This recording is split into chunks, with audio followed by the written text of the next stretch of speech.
আজকে মনে হয়েছে যে লন্ডনে ডক্টর মোহাম্মদ ইউনূস তত্ত্বাবধায়কের প্রধান উপদেষ্টা এবং বিএনপির প্রধান ভারপ্রাপ্ত চেয়ারম্যান জনাব তারেক রহমানের এই বৈঠক কেন জানি মনে হয়েছে অনেকের মনে জ্বালা ধরিয়েছে। অনেকেই এটা মেনে নিতে পারছেন না। কেন এই জ্বালা ভাই? আপনাদের উদ্দেশ্য কি? আমরা বলেছি এপ্রিলে নির্বাচন হলে, আচ্ছা বলুন তো ভাই, আপনারা রমজান মাসে কি নির্বাচনী প্রচারণা করা যায়? তারপর ফেব্রুয়ারি এবং মার্চের প্রায় গোটাটাই রমজান থাকবে, আর থাকবে হচ্ছে ঈদের আয়োজন। তাহলে আপনি এপ্রিলের কি বলে যে 1 তারিখ থেকে 15 তারিখের মধ্যে আপনি কখন প্রচারণা চালাবেন, কখন আইনি প্রক্রিয়া হবে, কখন নমিনেশন পেপার জমা দেবে, কখন প্রচার চালাবে, কিভাবে প্রচার চালাবে, সারাদিন রোজা রেখে কি করে এপ্রিল মাসের মধ্যে নির্বাচন হওয়া সম্ভব? কিন্তু সম্ভব না।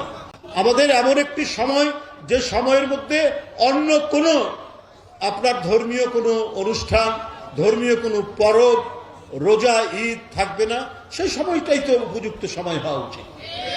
তাহলে যদি লন্ডনে বৈঠকে যদি এইটা হয় যে আমরা ফেব্রুয়ারির প্রথম সপ্তাহে বা প্রথম সপ্তাহের মধ্যে, দ্বিতীয় সপ্তাহের মধ্যে নির্বাচনটা হবে, তো এর মধ্যে তো কোনো রমজান নাই, কোরবানি ঈদ নাই, অন্যান্য ঈদ নাই, রোজা নাই, কিছু নাই, বড় কোনো অনুষ্ঠান নেই, পয়লা বৈশাখ নেই, আবহাওয়া ভালো থাকে, শুকনো মৌসুম, হালকা শীত থাকে।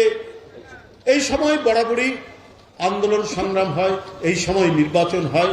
এই দেশের এটা একটি ঐতিহ্য। তাহলে যদি বিষয়টা এইরকমই হয়, মধ্য ফেব্রুয়ারি অথবা ফেব্রুয়ারির 10 তারিখের মধ্যে বা 15 তারিখের মধ্যে যদি নির্বাচন এটি ঘোষণা করে নির্বাচন কমিশন, আমি জানি না কখন নির্বাচন হবে না হবে, ফেব্রুয়ারির কত তারিখে হবে না হবে আমি ঠিক বলতে পারছি না।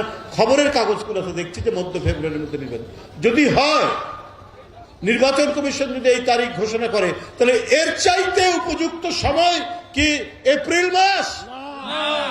এপ্রিল মাস তো হতে পারে না।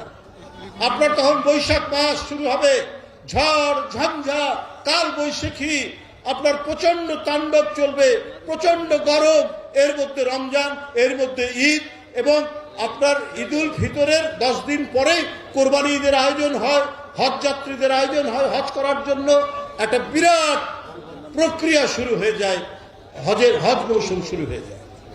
তাহলে এর মধ্যে কি করে সম্ভব?